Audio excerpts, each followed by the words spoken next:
This is not about discrimination. This is about empowering people to confront government overreach, George. Though, on it, because your supporters say it would. And so yes or no, if a florist in Indiana refuses to serve a gay couple at their wedding, is that legal now in Indiana?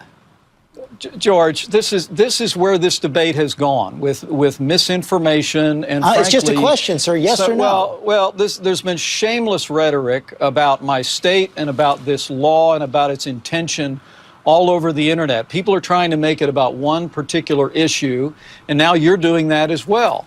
All right, ladies and gentlemen, we're going to have more on Gimme 5 on the whole Indiana law. Joining us now on the Malzberg panel, Larry Elder, radio host of The Larry Elder Show, author of Dear Father, Dear Son, 2 Lives, 8 Hours, and Seton Motley, founder of Less Government. Gentlemen, welcome. This is really turning into a circus. It's turning into attack. When in fact, Larry, best as I could tell, Bill Clinton signed this law into federal law when he was president. Barack Obama voted for the same law when he was in the Illinois state legislature. So what the heck's going on here? And it was only a few months ago that Obama changed his position from being opposed to same-sex marriage to being in favor of it. What's going on here is that the media, the left, the Democrats have another club to beat Republicans over the head with. The fact of the matter is that 19 other states, as you pointed out, have laws very similar to this. This one's worded slightly differently, and I'm amazed that the governor wasn't better prepared to answer the simple question. It gives the right of individuals who have strong religious convictions the option not to do something against their religious convictions. That's what he should have said, and that would have answered George Stephanopoulos, I think, pretty effectively. Yeah, Seton, he didn't do a real good job, did he? No, he didn't. But you know, and there are 20 other states. One thing he could have done better was to, when he pointed out that Bill Clinton had signed a similar law, say, you know, you should know that, George. He's your old boss. You know, Stephanopoulos transitioned from Democrat operative to journalist. That's a very short transition. It was intended.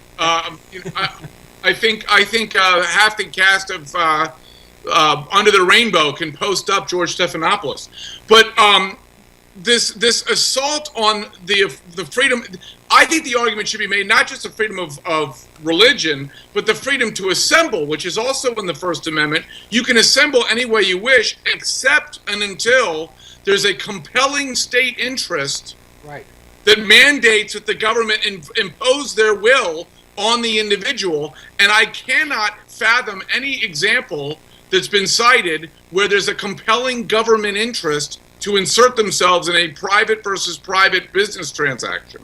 I'll give you one. If I walk into a Muslim restaurant, can I demand that they serve me bacon and eggs? Yes, exactly. This is absurd. I mean, it's completely absurd. They're just making stuff up and arbitrarily picking this is discrimination, but that's not. Mandated commerce is mandated commerce. If they're going to mandate that, then they're going to mandate the bacon and eggs at a Muslim restaurant. Or, you know, I saw a cartoon on Facebook where the KKK couple comes into a black baker and says, we want a wedding cake. I don't have any problem with them, with the black baker saying no, nor do I have a problem with the Christian baker. Well, it's interesting you say that, Seton, because one of the things that I think was very well said by the governor yesterday to George Stephanopoulos was about tolerance and how tolerance is supposed to work 2 ways. Now, he may not have led up to it in a great way, but he's absolutely right, because I have found, as I'm sure you guys will both agree, Larry, the most intolerant people that I've ever come across are those who demand tolerance, whether they're, you know, gay activists or atheist activists or anybody usually with an activist next to their name. They demand 100% compliance as tolerance, but they have none. These are the open-minded, empathetic people until you say something that ticks them off. Then all of a sudden, the hammer comes down. You're absolutely right. One of the most illiberal places in the country are college campuses where all these liberal students are. But they have all these speech codes that forbid you to say this and say that. What's that all about? Yeah, well, that's a good question. And real quick, I'd like to point out, I love how the taxpayer-funded Congressional Black and Hispanic caucuses, which is taxpayer-funded segregation, are getting angry at a private business owner for conducting business or not conducting business as he or she sees fit. Seton, a few years ago, a guy named Steve Cohen, who won the seat that used to be occupied by Harold Ford, the black guy that ran for Senate in Tennessee. Cohen wins his district, 60% black. He tries to join the Congressional Black Caucus, and they tell him, sorry, unwritten rule, blacks only, no whites. Yeah, That is unbelievable. But hey, Where that's was the left acceptable. end? All right, guys, we're going to come back. We got a lot more to talk about. I do want to let you hear, or at least I'll quote what Cheryl Atkinson just told us about Hillary and the emails. She wiped the server clean, we're told. More of the panel coming up.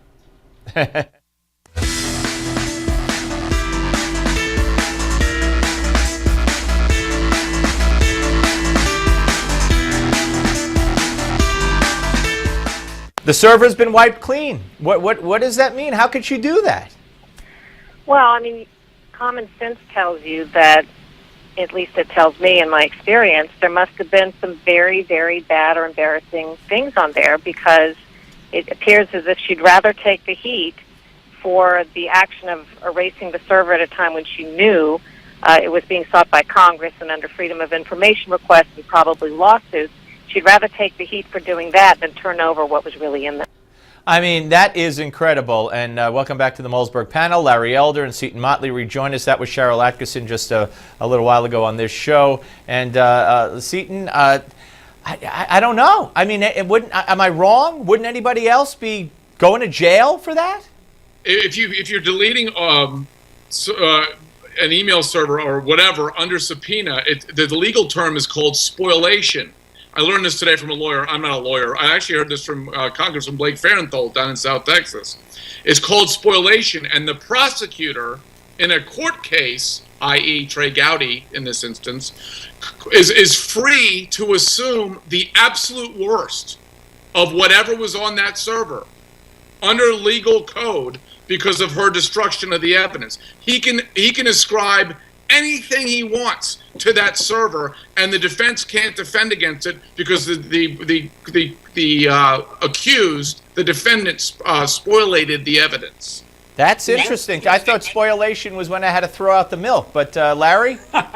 Steve, let's remember, Hillary, as a young attorney, was a staffer on the Watergate inquiry for Congress. Until she was fired for being too obnoxiously, illegally aggressive. She went to school on that, and most people believe that Nixon would have survived had he done a bonfire of the tapes on the White House lawn. She's done a cost-benefit analysis. I don't know why anybody's surprised. You have a private server, a private email, and all of a sudden you're going to turn it over to Congress just because they want it? Of course she trashed it. I knew she was going to wipe it clean. My question is, when I watch Forensic Files, one of my favorite shows, guys, I thought you could never wipe a server completely clean. Is she exempt from that?